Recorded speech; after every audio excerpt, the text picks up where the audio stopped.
ओम श्री गणेशाय नमः। बोलो श्री सत्यनारायण भगवान की जय। सत्यनारायण व्रत कथा। भारतवर्ष में सत्यनारायण व्रत कथा अत्यंत लोकप्रिय है और जनता जनार्दन में इसका प्रचार प्रसार भी सर्वाधिक है।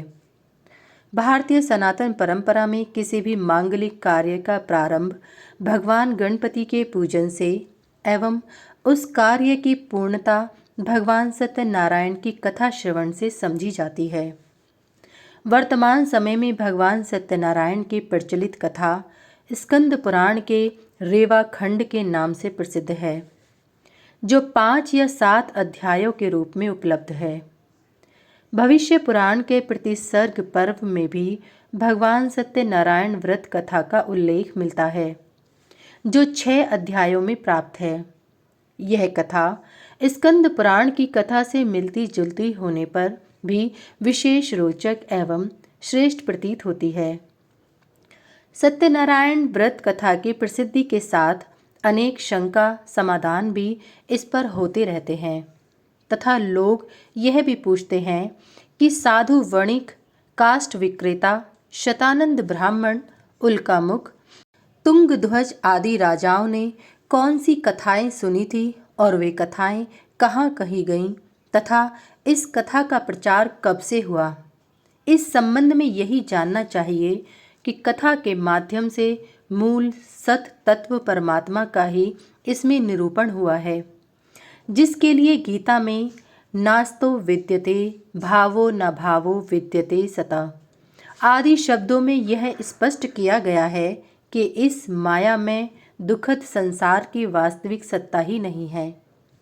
परमेश्वर ही त्रिकालाबाधित सत्य हैं और एकमात्र वही ज्ञेय, ध्येय एवं उपास्य हैं। ज्ञान, वैराग्य और अनन्य भक्ति के द्वारा वही साक्षात्कार करने के योग्य हैं। भागवत में भी कहा गया है, सत्यव्रतम सत्यपरम त्रिसत्यम सत्यस्य योनिम निहितम च सत्ये सतस्य सत्यमृत सत्यनेत्रम सत्यात्मकम त्वाम शरणम प्रपन्नः। यहाँ भी सत्य व्रत और सत्य नारायण व्रत का तात्पर्य उन शुद्ध सच्चिदानंद परमात्मा से ही है। इसी प्रकार निम्नलिखित श्लोक में संसार में मनीषियों द्वारा सत्य तत्व की खोज की बात निर्दिष्ट है, जिसे प्राप्त कर मनुष्य सर्वथा कृतार्थ हो जाता है और सभी आराधनाएं उसी में पर्यवसित होती हैं।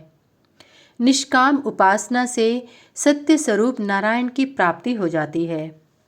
अतः श्रद्धा भक्ति पूर्वक पूजन, कथा श्रवण एवं प्रसाद आदि के द्वारा उन सत्य स्वरूप पर ब्रह्म परमात्मा भगवान सत्यनारायण की उपासना से लाभ उठाना चाहिए। संपादक। कथा का उपक्रम। व्यास जी बोले, एक समय की बात है, नैमिषारण्य में शौनकादि ऋषियों ने पौराणिक श्री सूत जी से विनय पूर्वक पूछा, भगवान, संसार के कल्याण के लिए आप ये बतलाने की कृपा करें कि चारों युगों में कौन पूजनीय और कौन सेवनीय है तथा कौन सबके अभीष्ट मनोरथों को पूर्ण करने वाला है। मानव अनायास ही किसी आराधना द्वारा अपनी मंगलमयी कामना को प्राप्त कर सकता है। ब्राह्मण, आप ऐसे सत्य उपाय को बतलाएं जो मनुष्यों की कीर्ति को बढ़ाने वाला हो। शौनकादि ऋषियों द्वारा इस प्रकार पूछे जाने पर श्री सूत जी भगवान नारायण की प्रार्थना करने लगे।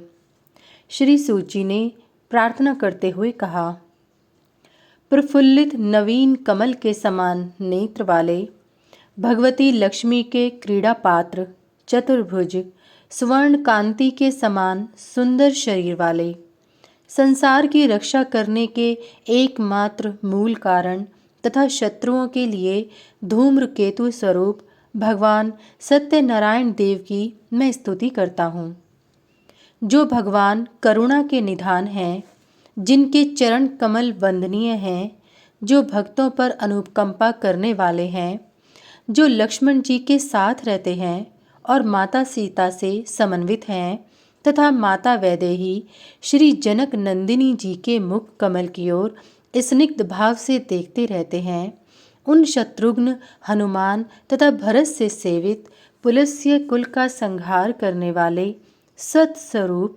सुरश्रेष्ठ राघवेंद्र श्री रामचंद्र जी की मैं वंदना करता हूँ। सूत जी ने कहा, ऋषियों, अब मैं आपसे श्रेष्ठ राजाओं के चरित्रों से संबंध एक इतिहास का वर्णन करता हूँ। उसे आप लोग श्रवण करें। यह पवित्र आख्यान कलयुग के संपूर्ण पापों का विनाश करने वाला, कामनाओं को पूर्ण करने वाला, देवताओं द्वारा आभासित, ब्राह्मणों द्वारा प्रकाशित, विद्वानों को आनंदित करने वाला तथा विशेष रूप से सत्संग के चर्चा स्वरूप है। ऋषियों, एक समय योगी देवर्षि नारद जी सबके कल्याण की कामना से विविध लोकों में भ्रमण करते हुए इस मृत्यु लोक में आए। यहाँ उन्होंने देखा कि अपने अपने किए गए कर्मों के अनुसार संसार के प्राणी नाना प्रकार के कलेशों एवं दुखों से दुखी हैं और विविध आदि एवं व्याधि से ग्रस्त हैं। यह देखकर उन्होंने सोचा कि कौन सा ऐसा उपाय है जिससे इन प्राणियों के दुख का नाश हो। ऐसा विचार कर वे विष्णु लोक में गए। वहां उन्होंने शंख, चक्र, गदा, पद्म और वनमाला से अलंकृत प्रसन्न मुख, शांत सनक सनंदन तथा सनत कुमार आदि से संस्तुत भगवान नारायण का दर्शन किया। उन देवादिदेव का दर्शन कर नारद जी उनकी इस प्रकार स्तुति करने लगे। वाणी और मन से जिनका स्वरूप परे है और जो अनंत शक्ति संपन्न है, आदि, मध्य और अंत से रहित हैं, ऐसे महान आत्मा निर्गुण स्वरूप आप परमात्मा को मेरा नमस्कार है। सभी के आदि पुरुष, लोकोपकार परायण, सर्वत्र व्याप्त तपोमूर्ति आपको मेरा बार बार नमस्कार है।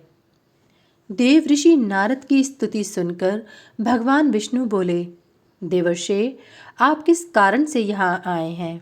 आपके मन में कौन सी चिंता है? महाभाग, आप सभी बातें बताएं, मैं उचित उपाय कहूँगा। नारद जी ने कहा, प्रभो, लोकों में भ्रमण करता हुआ मैं मृत्युलोक में गया था। वहाँ मैंने देखा कि संसार के सभी प्राणी अनेक प्रकार के कलेश तापों से दुखी हैं, अनेक रोगों से ग्रस्त हैं। उनकी वैसी दुर्दशा देखकर मेरे मन में बड़ा कष्ट हुआ और मैं सोचने लगा कि किस उपाय से इन दुखी प्राणियों का उद्धार होगा। भगवन, उनके कल्याण के लिए आप कोई श्रेष्ठ एवं सुगम उपाय बतलाने की कृपा करें। नारद जी के इन वचनों को सुनकर भगवान नारायण ने साधु साधु शब्दों से उनका अभिनंदन किया और कहा, नारद जी, जिस विषय में आप पूछ रहे हैं उसके लिए मैं आपको एक सनातन व्रत बतलाता हूँ।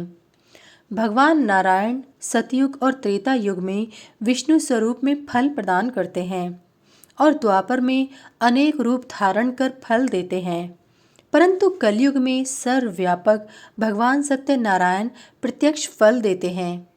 क्योंकि धर्म के 4 पाद हैं, सत्य, शौच, तप और दान। इनमें सत्य ही प्रधान धर्म है। सत्य पर ही लोक का व्यवहार टिका है और सत्य में ही ब्रह्म प्रतिष्ठित है। इसलिए सत्य स्वरूप भगवान सत्यनारायण का व्रत परम श्रेष्ठ कहा गया है। नारद जी ने पुनः पूछा, भगवन, सत्यनारायण की पूजा का क्या फल है और इसकी क्या विधि है? देव, कृपा सागर, सभी बातें अनुग्रह पूर्वक मुझे बताएं। श्री भगवान बोले, नारद, सत्यनारायण की पूजा का फल एवं विधि चतुर्मुख ब्रह्मा भी बतलाने में समर्थ नहीं है, किंतु संक्षेप में उसका फल तथा विधि बतला रहा हूँ, आप सुने। सत्यनारायण के व्रत एवं पूजन से निर्धन व्यक्ति धनाढ्य और पुत्रहीन व्यक्ति पुत्रवान हो जाता है। राजच्युत व्यक्ति राज्य प्राप्त कर लेता है। दृष्टिहीन व्यक्ति दृष्टि संपन्न हो जाता है। बंदी बंधन मुक्त हो जाता है और भ्रार्त व्यक्ति निर्भय हो जाता है। अधिक क्या, व्यक्ति जिस जिस वस्तु की इच्छा करता है उसे वह सब प्राप्त हो जाती है। इसलिए मुने, मनुष्य जन्म में भक्ति पूर्वक सत्यनारायण की अवश्य आराधना करनी चाहिए। इससे वह अपने अभिलषित वस्तु को निसंदेह शीघ्र ही प्राप्त कर लेता है। इस सत्यनारायण व्रत के करने वाले व्रती को चाहिए कि वह प्रातः दंत धावन पूर्वक स्नान कर पवित्र हो जाए, हाथ में तुलसी मंजरी को लेकर सत्य में प्रतिष्ठित भगवान श्री हरि का इस प्रकार ध्यान करे। सघन मेघ के समान अत्यंत निर्मल, चतुर्भुज, अति श्रेष्ठ पीले वस्त्र को धारण करने वाले, प्रसन्न मुख, नवीन कमल के समान नेत्र वाले, सनक सनंदन आदि से उपसेवित भगवान नारायण का मैं सतत चिंतन करता हूँ। देव, मैं आपके सत्य स्वरूप को धारण कर शाम काल में आपकी पूजा करूँगा। आपके रमणीय चरित्र को सुनकर आपके प्रसाद अर्थात आपकी प्रसन्नता का मैं सेवन करूँगा। इस प्रकार मन में संकल्प कर शाम काल में विधि पूर्वक भगवान सत्यनारायण की पूजा करनी चाहिए। पूजा में 5 कलश रखने चाहिए, कदली स्तंभ और बंधनवार लगाने चाहिए। स्वर्ण मंडित भगवान शालग्राम को पुरुष सूक्त द्वारा पंचामृत आदि से भली भांति स्नान कराकर चंदन आदि अनेक उपचारों से भक्ति पूर्वक उनकी अर्चना करनी चाहिए। अनंतर भगवान को निम्न मंत्र का उच्चारण करते हुए प्रणाम करना चाहिए। नमो भगवते नित्यं सत्यदेवाय धीमहि चतुपदार्थ दात्रे च नमस्तुभ्यं नमो नमः। षणैश्वर्य रूप भगवान सत्यदेव को नमस्कार है। मैं आपका सदा ध्यान करता हूँ। आप धर्म, अर्थ, काम और मोक्ष इस चतुर्विध पुरुषार्थ को प्रदान करने वाले हैं। आपको बार बार नमस्कार है। इस मंत्र का यथाशक्ति जप कर 108 बार हवन करें। उसके दशांश से तर्पण तथा उसके दशांश से मार्जन कर भगवान की कथा को सुनना चाहिए, जो 6 अध्यायों में उपनिबद्ध है। भगवान की इस कथा में सत्य धर्म की ही मुख्यता है।